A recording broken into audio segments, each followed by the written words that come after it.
네, 저희 2부 종목 상담 계속해서 이어가 보도록 하겠습니다. 2부는 이 두 분과 함께 보도록 할게요. 자, 오늘은 이청원 PB 그리고 이주호 본부장 모셨습니다. 두 분 어서 오세요. 네, 그럼 계속해서 다음 시청자분 바로 만나보도록 하겠습니다. 안녕하세요. 안녕하세요. 네, 시청자님 반갑습니다. 예, 네, 어떤 종목 고민되셔서 연락 주셨을까요? 클로봇인데요. 네, 예, 11,000원에 비중 30%요. 11,000원에 매수하셨어요. 혹시 오늘 예. 매수하셨을까요, 시청자님? 아니, 앞선에 했는데요. 좀 네. 됐어, 예. 그럼 어떤 부분이 궁금하셔서 연락 주셨을까요? 이게 좀 장기로 투자하려고 매입을 했는데, 앞으로 네. 어떻게 될지 궁금해서 전화드렸는데요. 네, 알겠습니다. 앞으로의 전망 한번 여쭤보도록 할게요.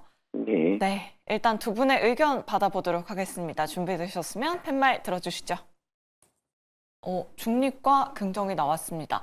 그럼 과장님의 중립 의견 들어보도록 할게요. 클로봇 오늘 그래도 6% 넘게 시세가 났고 외국인 기관 수급도 좀 강하게 들어왔는데 네, 중립을 들어주신 이유가 따로 있으실까요? 종목이 나쁘다고 생각하지는 않고요. 올해 1월 들어서 로봇 관련된 기업들, 특히 오늘까지 해서 가장 좋았던 섹터 중 하나였던 것 같습니다. 아마도 실질적으로 로봇이라고 하는 게 이 휴머노이드 로봇을 기반으로 하고 있는 상용화가 이제 기대가 되는 시점이 된 거죠. 그런데 지난해까지 해서 계속해서 우리가 로봇 관련된 섹터에 있는 기업들에게 제기되었던 문제는 실적이었습니다. 두산 로보틱스 같은 경우에는 지난 3분기 때 그래도 실적이 턴을 하지 않을까라고 했는데 역시나 턴을 못했습니다. 그러다 보니 로봇 관련된 기업들은 지금 시점에서는 기대감이라고 하는 변수에 의해서 주가는 결정되는 경향이 매우 뚜렷하다라고 보여지고요. 번외로 레인보우 로보틱스는 삼성이라고 하는 기업을 끼고 있기 때문에 상대적으로 이렇게 잘 올라가는 게 아닌가 그리 보여집니다. 불과 지난해와 주가 흐름을 보게 되면은 이 섹터는 완전히 다른 모습을 보이고 있습니다. 그러면 지난해 연말에 비해서 고작 몇 달밖에 지나지 않았는데 특별히 변화를 보일 수 있을 만한 그런 양상 혹은 요인이 있었을까? 저는 개인적으로 그게 크다고 생각하진 않아요. 그래서 한편으로 오늘이 1월의 마지막 날까지 어쨌거나 러브 섹터가 매우 좋았긴 했지만 기타 조선주도 보게 되면 흔들림이 나오죠. 주가의 움직임이라고 하는 것이 계속해서 꾸준히 쭉쭉 뻗어가기는 저는 꽤나 어려울 거라고 봅니다. 그렇기 때문에 로봇 섹터는 전망은 좋고 이제 우리 주위에 특히 공장을 기반으로 하고 있는 상용화가 일정 부분 될 가능성이 높다 하더라도 우리가 알고 있는 많은 기업들의 실적이 1차적으로 나와줘야 합니다.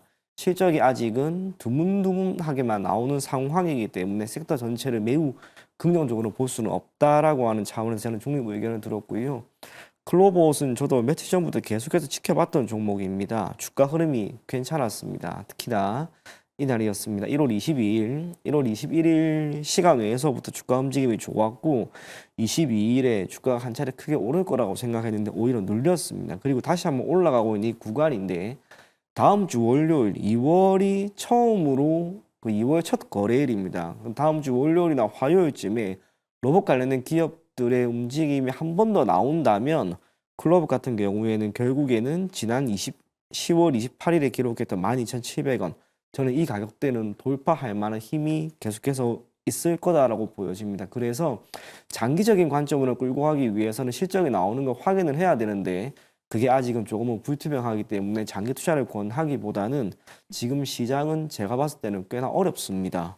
오늘도 외국인들의 선물 매도, 현물 매도 컸고요. 시장이 무너지면 종목이 살아남기는 힘듭니다. 그래서 1차적으로 12,700원이라고 하는 가격대를 돌파를 하게 된다면 그중에 절반 정도는 수익을 실현하시고 남은 절반은 조금 더 끌고 가보자 그런 이야기 전해드리겠습니다.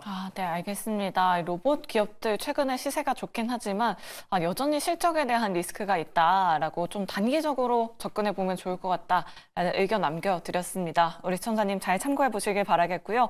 계속해서 다음 시청자분 바로 만나보도록 하겠습니다. 안녕하세요. 여보세요? 네, 시청자님 반갑습니다. 종목명 메디톡스고요. 네. 비중은 7%고, 매수가는 21만 천 원이거든요. 21만 1,000원이요, 시청자님. 7, 8개월 전에 매수했는데, 그 후로 계속 하락하락해서, 이걸 어떻게 했으면 될까 싶어서 상담 좀 네. 부탁하려고요. 알겠습니다. 혹시 그때 18개월 전에 매수하신 이유를 따로 여쭤봐도 괜찮을까요, 시청자님? TV 보니까 그 전문가들이 메디톡스가 좋다고 해서 그래서 네. 그거 따라 하시는 것 같은데. 네, 알겠습니다. 많이 속상하실 것 같아요. 두 분과 함께 앞으로 전략 한번 세워보도록 하겠습니다. 네네, 감사합니다. 네, 일단 두 분의 의견 받아보도록 할게요. 준비되셨으면 팻말 들어주시죠. 중립과 부정의 의견 나왔습니다. 그럼 본부장님께 의견 여쭤보도록 할게요. 지금 시청자님 매수하신 이후로 계속 빠지고 있는데 여기서 더 빠질 자리가 남아있는 건지, 그래도 올해는 뭐 소송에 대한 리스크도 약간은 좀 피해가고 실적도 개선될 거다 이런 이야기들 꽤 많이 들었었던 것 같거든요. 가장 이제 지금 악재로 받아들여지는 거는 음. 그 보톡스 불법 제조 혐의로 아, 지금 징역 6년형이 구현됐다라는 겁니다. 네. 대표가 이러한 사법적인 리스크에 연루됐다라는 점들은 사실 주가에 긍정적이기는 굉장히 어렵다라고 볼 수 있겠고요. 물론 휴젤과의 그런 분쟁에서도 어떻게 보면은 패소를 했기 때문에 사실 지금 메디톡스는 이 과거의 영광, 진짜 엄청난 영광을 누리고 나서 그 이후로 계속 악재들이 계속 나와 있는 상황이기 때문에 지금 여기서 그 악재들이 소화되는데도 시간이 많이 걸릴 뿐더러 6년 구형을 받아서 진짜로 그렇게 복역을 하게 된다 그러면 이 그 공백 기간에 대한 부분들이 굉장히 큽니다. 그런 관점에서 봤을 때 우리가 지금 메디톡스를 과연 이게 앞으로 좋아질 것이다라고 투자를 할 수 있겠느냐라고 지금 물어보신다고 그러면은 저는 글쎄요라고 말씀을 드리고 싶고, 물론 이제 뭐 18개월 전에 매수를 하셨다고 말씀을 하셨는데 어쨌든 그 당시에는 뭐 이런 악재들을 뭐 예상하고 투자를 할 수 없었겠지만 어쨌든 제가 봤을 때는 그 휴젤과 어떻게 보면은 그런 패소에 대한 부분들이 이슈가 나왔을 때는 저는 그때는 좀 나오셨어야 되지 않나 좀 이렇게 생각을 하고 있기 때문에 지금이라도 저는 뭐 사실 손실이 어느 정도 되게 좀 크긴 하지만 이거를 굳이 저는 끌고 갈 만한 어떤 이유를 찾다라고 한다면 사실 지금 이유를 찾기 어렵다라고 생각을 합니다. 그래서 뭐 단기적으로 어떤 뭐 기술적인 반등을 기대해 볼 수는 있겠지만 지금은 뭐 추가 매수를 해서 뭐 기술적인 반등을 노리고 빠져나온다 이런 것도 사실 과연 반등이 나올 것이냐를 생각하게 되는 그런 여러 가지 상황들이 만들어져 가고 있기 때문에 개인적으로는 여기다가 비중을 비중을 확대를 해서 평단가를 낮춰서 탈출하는 전략을 세워보겠다. 이거보다는 차라리 지금 있는 비중을 오히려 손절을 하고 종목 교체를 통해서 다른 종목으로 만회하는 그런 전략을 세워보시는 게 오히려 더 좋겠다라는 말씀을 드려보고 싶습니다. 네, 알겠습니다. 일단 6년 구형을 받은 점, 이 대표의 사법 리스크가 주가를 짓누르고 있다. 다음 달 11일에 1심 선고가 예정돼 있다라고 하긴 하는데요. 종목 교체에 대한 의견 남겨드렸으니까요. 우리 시청자님 잘 참고해 보시면 좋을 것 같습니다. 내 종목도 이렇게 냉철하게 꼼꼼하게 상담 받아보고 싶다 하시는 분들 아래 나가고 있는 전화번호로 지금 바로 연락 주셔야 두 분께 상담 받아보실 수 있고요. 또 샵 2034 문자 메시지 유튜브 채팅창에 고민되시는 종목명, 매수가 비중 남겨주시면 됩니다. 그럼 다음으로 1646번님의 문자 상담 도와드려 보도록 할게요. 바이넥스를 가지고 계시고요. 매수가가 21,000원에 비중 90%로 굉장히 많이 가지고 계십니다. 전망 부탁드립니다. 라고 이렇게 남겨주셨는데 이 내용은 과장님께 여쭤보도록 할게요. 아마 오늘 매수하신 것 같기도 네. 하고요. 오늘 그 FTA를 뚫었다라는 긍정적인 소식이 나오면서 오늘 8% 넘는 시세가 나왔는데 앞으로의 전망은 어떻게 보실까요? 개인적으로 기대 좀 해보자라는 아. 이야기를 드리고 싶고요. 네. 90%면 진짜 빠른 순간에 확 하고 들어가신 느낌도 있는데 우선은 지금 수익권에 놓여 있죠. 한 4% 정도. 그걸 영양분 삼아서 조금 더 끌고 갑니다. 개인적으로 올해 1월 우리나라 시장이 그리 나쁜 편은 아니었습니다. 그리고 주도 섹터는 앞서 이야기한 로봇도 있었고 조선도 있었고 전선도 있었는데 올 말이 되면 될수록 이 흐름이 바뀌죠. 그러면 다음 달에 시장의 주도 섹터로 자리 잡을 만한 게 무엇이 있을까? 적어도 매일 앉아서 이 주식시장을 보는 저의 입장에서는 20일 이후로 제약 바이오 쪽에 무언가 움직임이 나타나는 그런 모습이었습니다. 오늘도 제 눈에는 그랬습니다. 그 가운데 바이넥스 같은 경우에는 개별적인 이슈까지 첨가가 되면서 오늘 주가 움직임 자체도 꽤나 좋은 편이었다라고 보여지고요. 주가 흐름 한번 보시게 되면 52주 신고가를 경신할 만한 위치까지 지금 와 있는 것은 아닌데 지난 9월 24일 이후로 대략 넉 달 정도 조정이 이제 마무리될 만한 그런 국면에 있죠. 그리고 오늘 섹터 전체의 흐름 자체도 괜찮았기 때문에 저는 내심 그리고 1월 마지막 날 움직임이 나왔다는 점에서 다음 달 초부터 빠르게 움직일 섹터는 1차적으로 제약 바이오가 되지 않을까 그리 보여집니다. 바이넥스의 주가 흐름 한번 보시게 되면 지난 12월에 16,000원 이하로 떨어졌는데 지금 벌써 이제 22,000원까지 왔습니다. 수급적인 동향도 크게 나쁘지 않은 상황이다라고 하는 점과 제약 바이오 종목들은 한번 움직이면 또 크게 움직이죠. 전반적으로 순환매 장세는 계속해서 펼쳐지기 때문에 제약 바이오 섹터에 대한 매수세도 결국에는 유입될 것이다라고 보여집니다. 그래서 90%나 지금 보유를 하고 있는 상황인데요. 기왕 들어가신 거 조금 더 끌고 가보시고요. 지난 9월 24일에 기록한 27,300원. 저는 이 가격까지는 조금 참고 견디면서 계속 보유해 나갈 것을 권해드리겠습니다. 네, 알겠습니다. 이제 2월 달은 바이오 섹터가 또 주도주가 될 수도 있다. 바이넥스 말씀드린 목표 주가까지 계속해서 홀딩해 보셔서 수익 극대화해 보시면 좋을 것 같습니다. 이렇게 바이넥스 상담 도와드렸고요. 다음으로 6263번님의 카카오 상담 도와드려 보도록 할게요. 매수가가 57,200원에 5% 가지고 계신데요. 추가 매수를 해야 하는지 진단 부탁드립니다. 라고 이렇게 남겨주셨어요.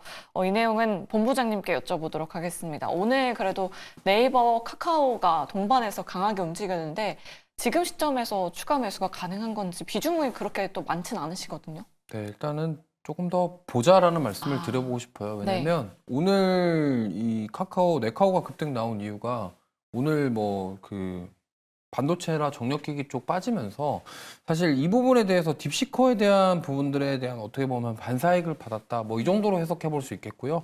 이게 연속적으로 지금 상승이 나올 만한 동력이 될 것이냐는 우리가 생각을 해봐야 된다라고 생각을 합니다. 왜냐면 딥시커가 물론 뭐 사실 엔비디아라던가 뭐 오픈 AI 그 투자금 자체가 특히나 이제 챗 GPT에 마이크로소프트가 투자한 금액 자체가 천문학적입니다. 거의 뭐 20조 가까이 투자를 했는데 그 중국 딥시커 같은 경우는 거의 80억 가까운 금액을 가지고 그런 챗 GPT와 같은 성능을 내는 그런 게 나왔다라는 것 때문에 지금 이걸로 인해서 우리 설 명절 때 미국 증시가 급락이 나왔던 거고 오늘 그로 인해서 지금 뭐 SK 하이닉스부터 시작해서 반도체 전력기기들 다 하락이 나오게 됐는데 오히려 카카오라 네이버 같은 경우는 이거에 있어서 이제 AI에 대한 부분들 그러니까 중국에서 그런 딥시커 같은 것들이 앞으로도 많이 나올 수 있겠고 그러면은 이런 쪽에 AI 기술을 가지거나 AI 사업을 하고 있는 쪽이 반사익을 얻겠네 이런 쪽으로 반등이 나왔다고 보시면 될 것 같아요. 그렇기 때문에 굳이 이거는 이제 비중 확대를 꼭 하시겠다고 한다면 저는 뭐 지금 뭐 좀 장기적으로 본다 나는 길게 끌고 가고 싶다 그러면 저는 충분히 지금도 추가 매수를 해도 되는 가격대는 맞다라고 생각을 합니다. 하지만 카카오 같은 경우는 이제 뭐 앞으로 향후 그런 정치적인 불확실성이라던가 이런 것들 속에서도 어떻게 될지 우리가 좀 예측하기 감이 어려워요. 그렇기 때문에 좀 장기적으로 길게 가져가시겠다 한다면은 지금 가격대 정도라면은 비중을 어느 정도 좀 확대해도 괜찮다라고 생각을 합니다만 과연 이제 그거죠. 투자자분, 시청자분의 그런 뭐 투자 기간이라던가 이런 성향에 따라서 하셔야 되는 거지. 그냥 무턱대고 가격이 괜찮으니까 이거는 추가 매수해서 비중 확대를 해야겠다 이렇게 생각하기보다는 오늘 움직였고 거래량이 나온 이유 자체가 어떤 카카오나 네이버의 그런 기업적인 부분들 그리고 AI 사업과 관련된 부분이 아니라 딥시커로 인해서 그 이슈로 인해서 반도체랑 전력기기 쪽이 빠지면서 수급이 어디로 갔냐 이쪽으로 왔다 정도로 해석을 해봐야 된다라고 생각을 하고 있기 때문에 일단 추가 매수는 조금 신중하게 해야 된다는 생각이고요. 그래서 연속적으로 조금 어느 정도 시세가 나와주고 만약에 35,000원대가 무너지지 않고서 가격 지지가 잘 되는지를 한 번 더 확인을 하고 그때 해도 늦지 않겠다라는 말씀 드려보도록 하겠습니다. 네, 알겠습니다. 지금 추가 매수는 좀 지양해 보시는 게 어떻겠냐. 일단은 수급적으로 반사 이익을 받는 것이지 본업이 돌아선 것은 아니다라고 이렇게 의견 남겨주셨습니다. 우리 청자님 잘 참고해 보시길 바라겠고요. 내 종목도 이렇게 상담 받고 싶다 하시는 분들 전화번호 02-2000-4919번 그리고 샵 2034 문자 메시지로 고민되시는 종목명, 매수가 비중 계속해서 보내주시면 됩니다. 그럼 바로 다음 시청자분 모셔보도록 할게요. 시청자님 안녕하세요. 네, 안녕하세요. 네, 반갑습니다. 네, 네, 어떤 종목 고민되셔서 연락 주셨을까요? HD 현대미포조선입니다. 아, HD 현대미포조선이요. 매수가랑 비중은 어떻게 되실까요? 매수가 98,000원이고 아. 비중은 20%입니다. 98,000원이면은 시청자님 네. 매수를 정말 잘하셨네요. 네. 예전부터 들고 있어가지고요. 아, 네. 다행입니다. 그런데 최근에 좀 계속 주춤해서 걱정되셔서 연락 주신 거죠? 14만 원 초반 최근까지 한 두세 번 정도 터치를 했다가 음, 계속 밀리더라고요. 네. 그래서 뭐 제가 저의 짧은 소견으로는 음. 뭔가 좀 더 이상 못 가는 거 아닌가 그런 느낌이 좀 불안한 느낌이 들어서요. 네. 그래서 상담 신청을 했습니다. 아, 네, 알겠습니다. 다시 한번 14만 원 선까지 트라이 가능한지 아니면 지금이라도 익절해야 하는지 그 부분 예. 한번 여쭤보도록 할게요. 네, 감사합니다. 네, 일단 두 분의 의견 받아보도록 하겠습니다. 준비되셨으면 팻말 들어주시죠. 오, 다행입니다. 의견정 나왔어요. 그럼 과장님께 긍정 의견 들어보도록 할게요. 다음 주면은 이제 HD 현대 그룹주들의 실적 발표도 대거 예정돼 있는데 네. 실적 발표를 기점으로 오히려 주가가 밀릴지 아니면은 네. 그냥 계속 잘 가줄 수 있을지 뭐 조선주들은 딥시크 무풍지대라고도 하더라고요. 예, 네. 근데 요 충격이 오늘 뭐 크게 나온 것도 아니죠. 지금 시청자분이 문의하신 해당 종목은 오늘 조정이 크게 나온 것도 아니고요. 지난주부터 시작을 해서 며칠 동안 약간 이미 나온 상황입니다. 그걸 고려하고 한번 본다면 사실상 실적 발표 좋게 나올 것 같습니다. 제가 생각했을 때는. 그렇다면 실적이 좋게 나오든 나쁘게 나오든 우선은 실적에 대한 기대감이 소멸되어서 주가가 빠지는 건 아닐까. 꼭 그럴 거라고 생각도 하지 않습니다. 적어도 올해 조선업종 대다수 기업들에 대한 실적 전망은 오히려 점점 더 흐름 자체가 개선될 만한 그런 분위기가 연출이 될 것 같고요. 수급적으로는 조금 불안한 모습이 있다 하더라도 1차적으로 섹터가 지금 죽을 만한 섹터가 아니죠. 올해 들어서 2025년 1월 가장 강하게 움직였던 섹터는 우선은 조선이었습니다. 연초부터 시작을 해서 조선주가 크게 치고 올라가는 모습이 나왔기 때문에 저는 시장이 그나마 잘 버틴 게 아닌가라고 보여지고요. 동사 같은 경우에는 일중 변동성이 기타, 저 같은 경우에는 조선주는 우선 한오션을 보는데 한오션보다 변동성이 큰 편도 아닙니다. 여기에서 주가가 움직인들 대단히 악재가 나오지 않는 한 크게 막 변동성을 보일 것 같지도 않습니다. 매수한 가격까지 내려오는 거는 또 꽤나 어렵지 않을까. 그래서 어차피 조금 끌고 가기로 마음을 먹었고 중간중간 주가가 조금 흔들리는 것도 다 경험을 하셨을 겁니다. 그 경험을 토대로 조금 잊고 지낸다라는 마음으로요. 대략 3개월이든 6개월이든 계속해서 끌고 나갈 것을 권해드리겠고 당장 다음 달 들어서 저는 조선 쪽이 나아질 것이다 라는 이야기는 못 해드리겠습니다. 1월에 생각보다 좋았기 때문에 그렇다면 이 구간에서 대략 12만 원 정도에서는 어느 정도 조정이 옆으로 나오는 장세만 나오다가 이후로 다시 한번 흐름이 개선될 만한 모멘텀은 역시 실적에서 나올 것이다 라고 생각이 되기 때문에 너무 불안해하지 마시고 해당 종목은 적어도 상반기까지는 계속 끌고 가보자 그렇게 이야기 전해드리겠고요.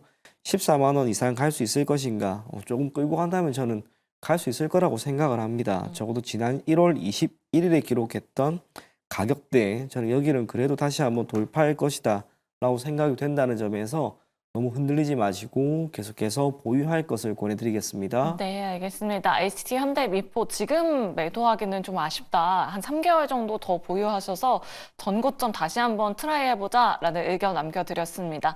우리 시청자님 수익 축하드리고요. 계속해서 다음 시청자분 전화로 만나보도록 하겠습니다. 안녕하세요. 안녕하세요. 새해 복 많이들 받으세요. 네, 우리 시청자님도 새해 복 많이 받으세요. 네.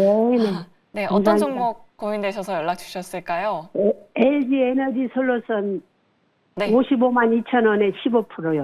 55만 2천 원이요, 시청자님. 네. 그래서 다른 이제 좀 내리면 다른 계좌를 설치해 가지고 좀 추가 매수를 다른 계좌로 할까 어떻게 할까 여쭤보려고요. 네, 알겠습니다. 2023년에 그때 2차 전지 한창 핫할 때 네. 매수하셨나 봐요. 네, 오래됐어요. 네, 다른 2차 전지 기업도 많이 가지고 계실까요, 시청자님? 아니 없어요. 그냥 LG 에너지 솔루션만. 네이버하고 그냥 현대차 같은 거 있어요. 네, 알겠습니다. 대형주 위주의 매매를 좋아하시는데 하이브하고 예. 네, 알겠습니다. 추가 매수 가능한지 그 부분 한번 여쭤보도록 할게요. 네, 감사합니다. 네, 두 분의 의견 받아보겠습니다. 준비되셨으면 팻말 들어주시죠.